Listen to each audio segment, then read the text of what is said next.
Good morning. I'm Lee Jameson, and this is the 27th installment of the Bible in a Year.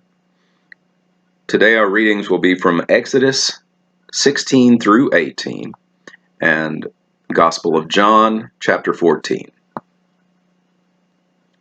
Exodus 16, Bread from Heaven.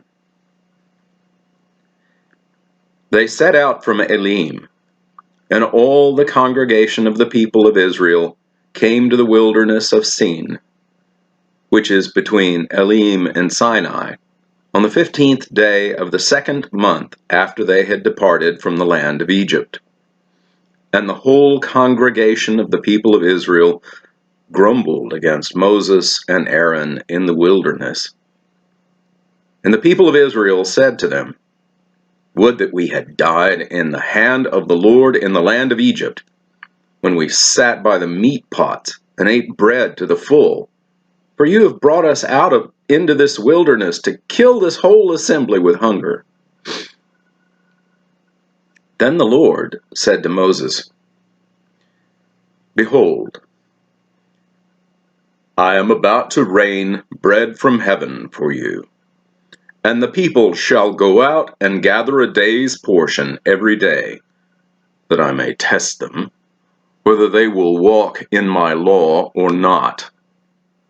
On the sixth day, when they prepare what they bring in, it will be twice as much as they gather daily."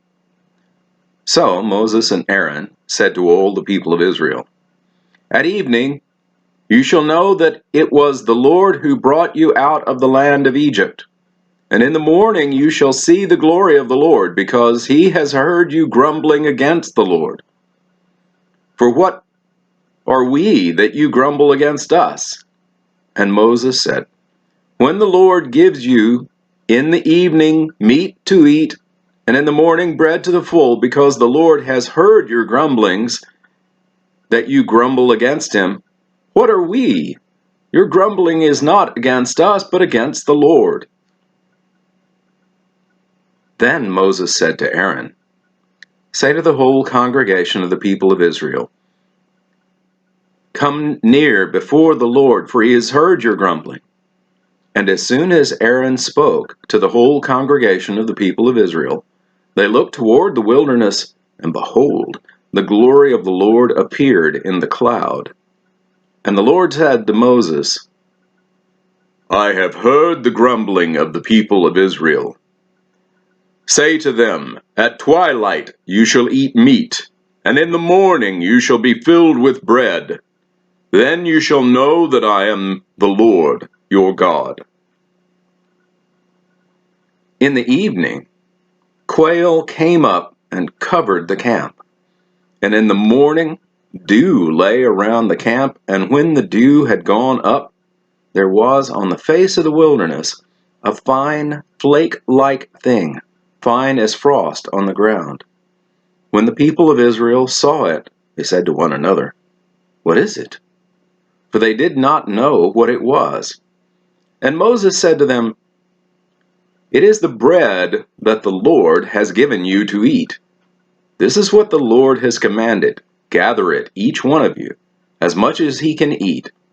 You shall each take an omer, according to the number of the persons that each of you has in his tent." And the people of Israel did so. They gathered some more, some less, but when they measured it with an omer, whoever gathered much had nothing left over, and whoever gathered little had no lack. Each of them gathered as much as he could eat. And Moses said to them, "Let no one leave any of it over till the morning." But they did not listen to Moses. Some left part of it till the morning, and it bred worms and stank. And Moses was angry with them. Morning by morning they gathered it, each as much as he could eat, but when the sun grew hot, it melted. On the sixth day they gathered twice as much bread, 2 omers each. And when all the leaders of the congregation came and told Moses, he said to them, "This is what the Lord commanded.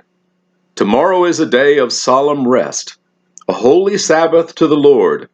Bake what you will bake, and boil what you will boil, and all that is left over lay aside to be kept until morning.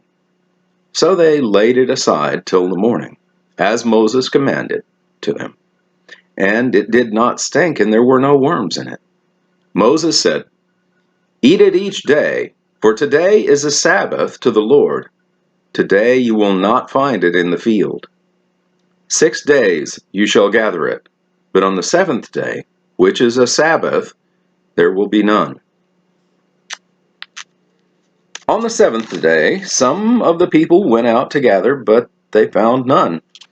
And the Lord said to Moses, "How long will you refuse to keep my commandments and my laws? See, the Lord has given you the Sabbath. Therefore, on the 6th day, he gives you bread for 2 days. Remain each of you in his place. Let no one go out of his place on the 7th day." So the people rested on the 7th day. Now the house of Israel called its name manna. It was like coriander seed, white, and the taste of it was like wafers made with honey. Moses said, "This is what the Lord has commanded.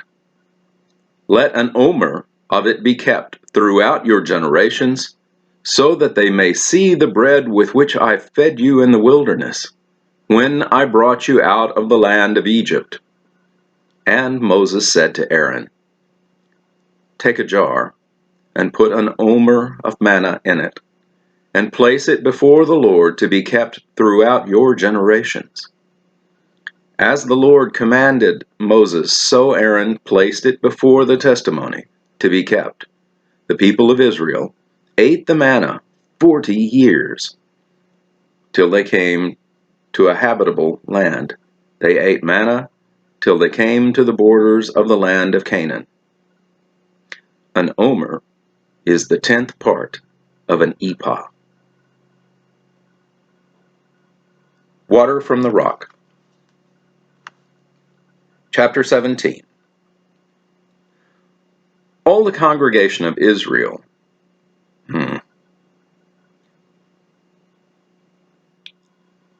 All the congregation of the people of Israel moved on from the wilderness of Sin by stages, according to the commandment of the Lord, and camped at Rephidim. But there was no water for the people to drink. Therefore the people quarreled with Moses and said, "Give us water to drink." And Moses said to them, "Why do you quarrel with me? Why do you test the Lord?" But the people thirsted there for water. And the people grumbled against Moses and said, "Why did you bring us out of Egypt to kill us and all our children and our livestock with thirst?" So Moses cried to the Lord, "What shall I do with this people?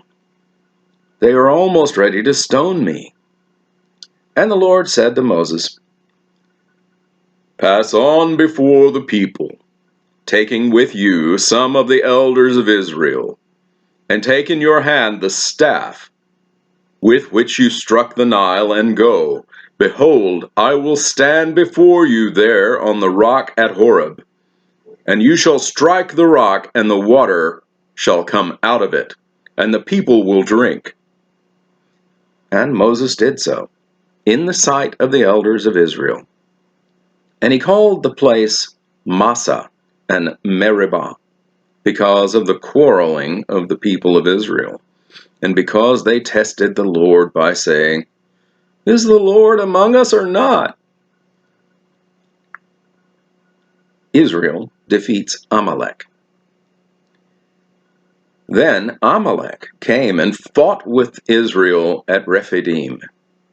So Moses said to Joshua, "Choose for us men and go out and fight with Amalek. Tomorrow I will stand on the top of the hill with the staff of God in my hand." So Joshua did as Moses told him, and fought with Amalek, while Moses, Aaron, and Hur went up to the top of the hill. Whenever Moses held up his hand, Israel prevailed, and whenever he lowered his hand, Amalek prevailed. But Moses' hands grew weary, and so they took a stone and put it under him, and he sat on it, while Aaron and Hur held up his hands, one on one side and one on the other side. So his hands were steady until the going down of the sun. And Joshua overwhelmed Amalek and his people with the sword. Then the Lord said to Moses, "Write this as a memorial in a book, and recite it in the ears of Joshua, that I will utterly blot out the memory of Amalek from under heaven." And Moses built an altar, and called the name of it, "The Lord is my banner," saying, "A hand upon the throne of the Lord will have war with Amalek from generation to generation." Jethros Advice, chapter 18. Jethro, the priest of Midian, Moses' father-in-law, heard all that God had done for Moses and for Israel, his people, how the Lord had brought Israel out of Egypt. Now Jethro, Moses' father-in-law, had taken Zipporah, Moses' wife, after he had sent her home, along with her 2 sons. The name of the one was Gershom, for he said, "I have been a sojourner in a foreign land." And the name of the other, Eleazar, for he said, "The God of my father was my help, and delivered me from the sword of Pharaoh." Jethro, Moses' father-in-law, came with his sons and his wife to Moses in the wilderness, where he was encamped at the mountain of God. And when he sent word to Moses, "I, your father-in-law Jethro, am coming to you with your wife and your 2 sons with her," Moses went out to meet his father-in-law, and bowed down and kissed him. And they asked each other of their welfare, and went into the tent. Then Moses told his father-in-law all that the Lord has done to Pharaoh and to the Egyptians for Israel's sake, all of the hardship that has come upon them in the way, and how the Lord had delivered them. And Jethro rejoined for all the good that the Lord had done to Israel, and that he had delivered them out of the hands of the Egyptians. Jethro said, "Blessed be the Lord, who has delivered you out of the hands of the Egyptians and out of the hands of Pharaoh, and has delivered the people from under the hand of the Egyptians. Now I know that the Lord is greater than all gods, because in this affair they dealt arrogantly with the people." And Jethro, Moses' father-in-law, brought a burnt offering with sacrifices to God.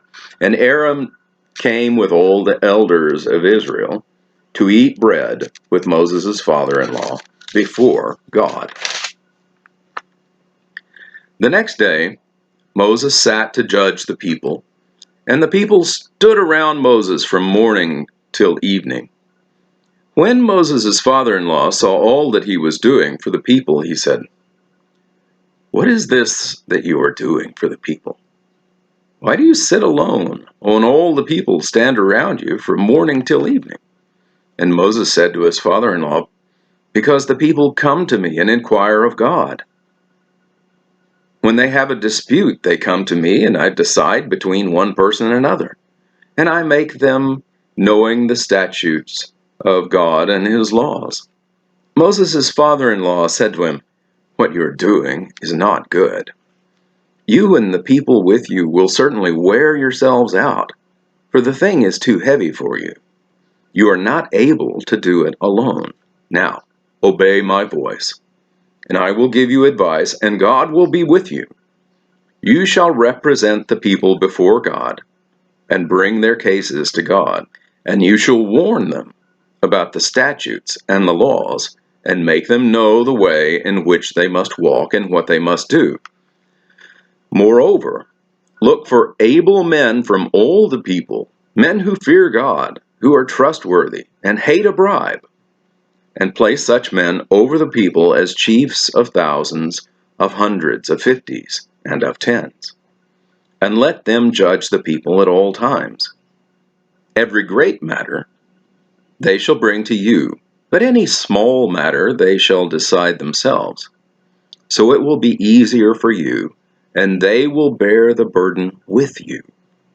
If you do this, God will direct you, and you will be able to endure, and all this people also will go to their place in peace.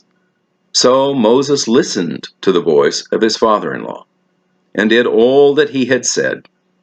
Moses chose able men out of all Israel, and made them heads over the people, chiefs of thousands, of hundreds, of fifties, and of tens. And they judged the people at all times. Any hard case they brought to Moses, but any small matter they decided themselves. Then Moses let his father-in-law depart, and he went away to his own country. That concludes the reading in Exodus. John chapter 14. I am the way, and the truth, and the life. Let not your hearts be troubled. Believe in God. Believe also in me. In my Father's house are many rooms. If it were not so, would I have told you that I go to prepare a place for you? And if I go and prepare a place for you, I will come again, and will take you to myself, that where I am, you may be also. And you know the way to where I am going. Thomas said to him, Lord, we do not know where you are going. How can we know the way? Jesus said to him, I am the way, and the truth, and the life. No one comes to the Father except through me. If you had known me, you would have known my Father also. From now on, you do know him, and have seen him. Philip said to him, Lord, show us the Father, and it is enough for us. Jesus said to him, Have I been with you so long, and you still do not know me, Philip? Whoever has seen me has seen the Father. How can you say, Show us the Father? Do you not believe that I am in the Father, and the Father is in me? The words that I say to you, I do not speak on my own authority, but the Father who dwells in me does his works. Believe me that I am in the Father, and the Father is in me, or else believe on account of the works themselves. Truly, truly, I say to you, whoever believes in me will also do the works that I do, and greater works than these will he do, because I am going to the Father. Whatever you ask in my name, this I will do, that the Father may be glorified in the Son. If you ask me anything in my name, I will do it. Jesus promises the Holy Spirit. If you love me, you will keep my commandments. And I will ask the Father, and he will give you another helper to be with you forever, even the Spirit of truth, whom the world cannot receive, because it neither sees him nor knows him. You know him, for he dwells with you and will be in you. I will not leave you as orphans. I will come to you. Yet a little while, and the world will see me no more, but you will see me. Because I live, you also will live. In that day you will know that I am in my Father, and you in me, and I in you. Whoever has my commandments and keeps them, he it is who loves me. And he who loves me will be loved by my Father, and I will love him and manifest myself to him. Judas, not Iscariot, said to him, Lord, how is it that you will manifest yourself to us and not to the world? Jesus answered him, Anyone who loves me, he will keep my word, and my Father will love him, and he will come to him and make our home with him. Whoever does not love me does not keep my words, and the word that you hear is not mine, but the Father's who sent me. These things I have spoken to you while I am still with you. But the Helper, the Holy Spirit, whom the Father will send in my name, he will teach you all things and bring to your remembrance all that I have said to you. Peace I leave with you. My peace I give to you. Not as the world gives do I give to you. Let not your hearts be troubled, neither let them be afraid. You heard me say to you, I am going away, and I will come to you. If you loved me, you would have rejoiced, because I am going to the Father, for the Father is greater than I. And now I have told you before it takes place, so that when it does take place you may believe. I will no longer talk much with you, for the ruler of this world is coming. He has no claim on me, but I do as the Father has commanded me, so that the world may know that I love the Father. Rise, let us go from here. And that concludes the reading in John. Thank you for following along with these readings. This is my 5th time through the Bible in a year, and I know this is a challenging discipline to keep up day after day. Please like and subscribe to these readings so you can receive notifications of each new post, and feel free to comment below to make suggestions to make these readings better. I do hold comments back for editorial purposes, but we'll post those that are relevant. Thank you very much. I'm Lee Jameson. Have a blessed day.